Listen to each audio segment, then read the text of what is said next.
So the Nintendo Switch 2 has a release date now. It's expensive. The games are expensive. A lot of us, including myself, don't think it's really worth the asking price. And if you really ask me, other than Donkey Kong, I don't really see a lot to look forward to, as of now at least. I mean, open world Mario Kart, yeah, that's cool and all, but Mario Kart DS is still the best of all time. You cannot change my mind.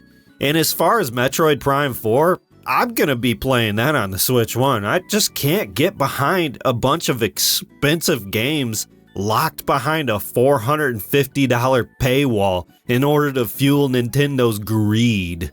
So I was thinking the other night, I wasn't really able to afford a lot of games even during the Switch 1.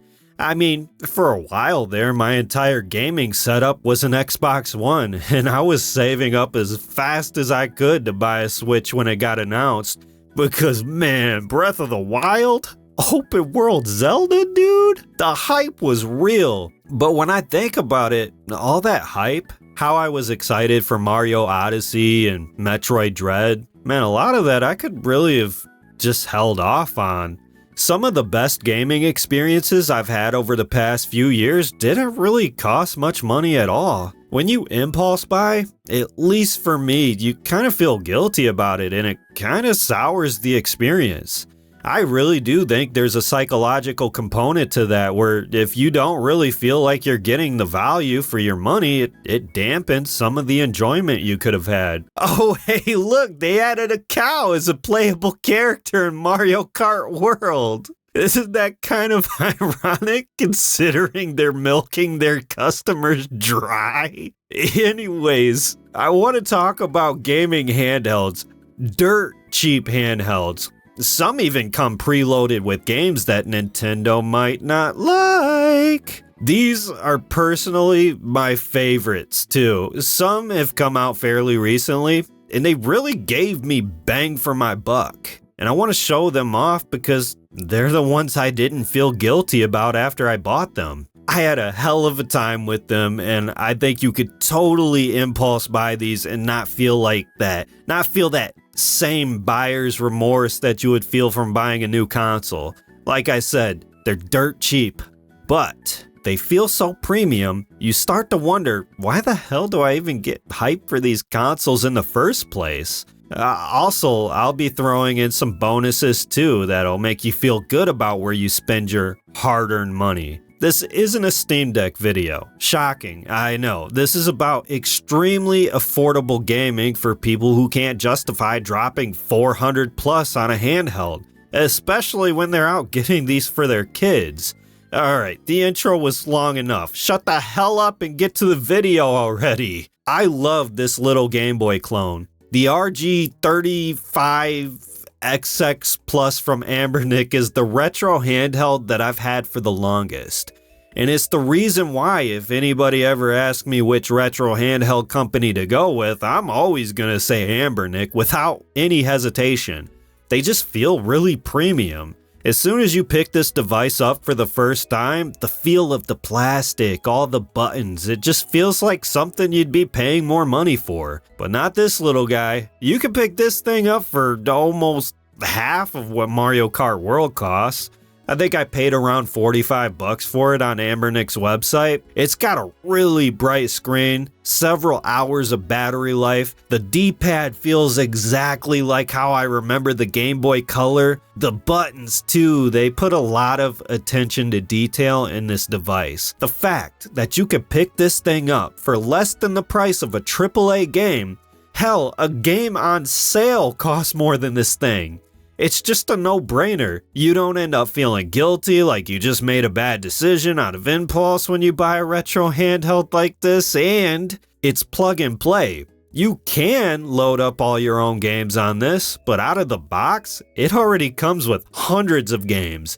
Everything from the NES to the PSP, I'm talking PlayStation 1, Dreamcast, Super Nintendo, they got all of them. But for me, I usually just stick to Game Boy Color. It feels the most authentic to play. but it does come with a mini HDMI port and support for Bluetooth controllers, so I could see somebody using this as a little retro home console, boot up some PS1 games right on the living room TV. Being able to have a modernized Game Boy, you could just throw it in your pocket like a phone and take it wherever. And I have too. I've taken this thing to the laundromat, to doctor's appointments, to the park while my daughter's playing with other kids, to the beach. I've never done that with the Nintendo Switch. Because the Switch, I can't just throw it in my pocket and forget that it's there. I've always just played it at home. But with this, I've been in so many different scenarios where I'm out and about and I have downtime, so I just pull this thing out and have a quick session or two with Pokemon or Mario, Shantae, even Tetris. And because the screen is so bright, and Game Boy games already have simple graphics with high contrast palettes, you'd be surprised how well you could see these games out in the sun. You know how many Game Boy and Game Boy Color games there are? There's a reason why this thing has been in my pocket for, almost 2 years now? Insane value. And if you already own a Nintendo Switch or a PC handheld, this is the perfect companion device.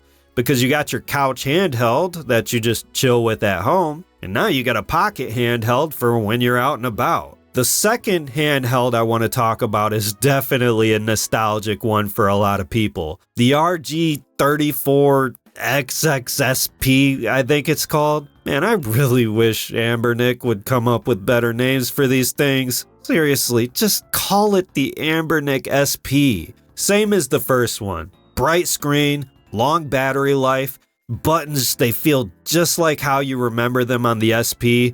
The D-pad and face buttons, they have this satisfying soft click to them, which I really loved about the SP back in the day, because the buttons just felt more tactile, and it made playing things like precision platformers way easier. Dude, you cannot tell me this transparent red doesn't look beautiful. It's definitely the most aesthetic gaming handheld I own, and because it's a clamshell, no screen protectors required.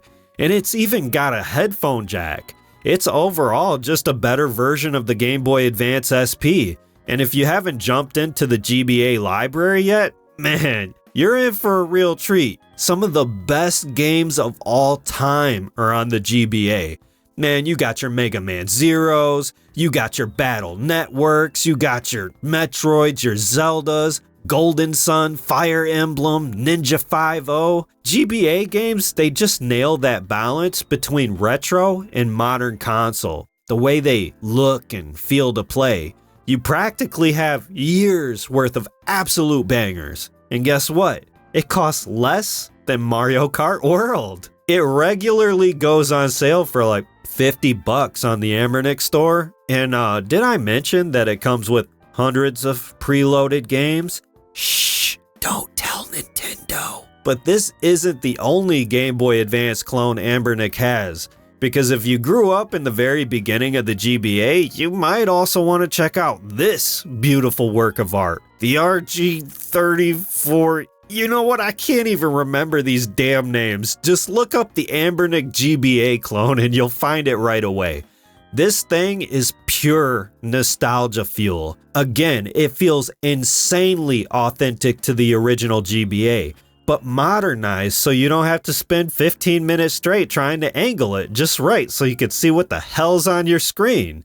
Somehow this screen is even brighter and more vibrant than the others, almost like Anbernic knew our pain growing up back in the day. And you boot up a game like Legacy of Goku 2, within less than 10 minutes, you'll forget that the Nintendo Switch 2 even exists. You might dump 100 more hours in Pokemon Emerald version while AAA gaming industry just burns down to the ground for all you care. If you were around during the GameCube days, this is the type of device where just the simple act of holding it, it floods your conscious with so many nostalgic memories. It's crazy, man. I just don't know how to explain it. And the price of this handheld is, well, you already know, say it with me, less than Mario Kart World. Alright, bonus time. This next handheld is one that, well, everybody already knows about, but I don't know how many people know about, what it's capable of. Owning a 3DS in 2025 is like having the veil lifted. It's like leaving the cave and seeing the world for the first time. Because while other people are falling victim to consumerism, you're over here with a cracked 3DS and you have access to the entire library. I'm not joking either. Every single game that was ever released on the 3DS, on top of every single DS game. And you can emulate other devices as well. Like the amount of games you can load up on a 3DS in 2025 could last you the next decade. I would say for the rest of your life, but come on, man, those 3DSs don't last that long. I'm just saying, if you can pick one of these up for under $250, this is an end-game handheld. Not only does the 3DS look graphically impressive, but at the same time, it's a clamshell, and it feels like it was meticulously engineered to fit inside your pockets. I'm just gonna say it, this is the best pocket handheld money can buy, because the 3DS store might be down, but the games, they live on. I would recommend the 3DS even over the Nintendo Switch, because the amount of value you can get from it is practically infinite. Now where are we? That was 4 of them. So I got a bonus number 5 for you. And this one actually isn't a handheld at all. In fact, it's kind of whatever you want it to be. It's like a Swiss Army knife device, you could say. It's actually a controller, but not just any controller. It's a telescopic controller. This is the GameSir Galileo G8 Plus. And it is the most premium controller I've ever laid my hands on. And you know how much I love the Steam Deck. I talk about it almost non-stop on this channel. But the G8 Plus, man, these controls feel better than anything I've ever used. Better than Xbox, better than PlayStation. I would say better than Joy-Cons, but Joy-Cons aren't really controllers, they're just garbage. These thumbsticks are the smoothest Hall effect sticks I've ever felt. The caps have this PS5, they got the serrated edges or whatever, and it has this thing called an infinity ring. These sticks, they have the perfect range of motion, and when you roll them around the outer edges of the ring, they just glide. You can't even feel it. And if you've been playing your original Switch with Joy-Cons, using these feel like the Nintendo Switch Pro we should have had. The D-pad feels so satisfying and tactile to press. It has full analog triggers. It has back paddles. It has this really nice grippy feel to it. You can take the face buttons out and rearrange them too. You pop the face plates off and it comes with a few swappable thumbsticks. And everything's magnetic too. You don't have to take out any screws or feel like you're gonna accidentally break something. The magnets just snap right into place. And this thing fits really snug too. Like you could shake the hell out of your Switch and it's not going anywhere. No wiggle. Not like one of those garbage unibody controllers that you see from, I don't even know what the hell they're called. It's got different modes. There's an iOS and Android mode, there's a regular PC mode, and it has a Nintendo Switch Pro controller mode. Yeah, the Switch just recognizes it as a Pro controller and everything. It just connects seamlessly. I'd say if you're playing games like boomer shooters on a Nintendo Switch, you're almost legally obligated to use this controller. It's that damn good.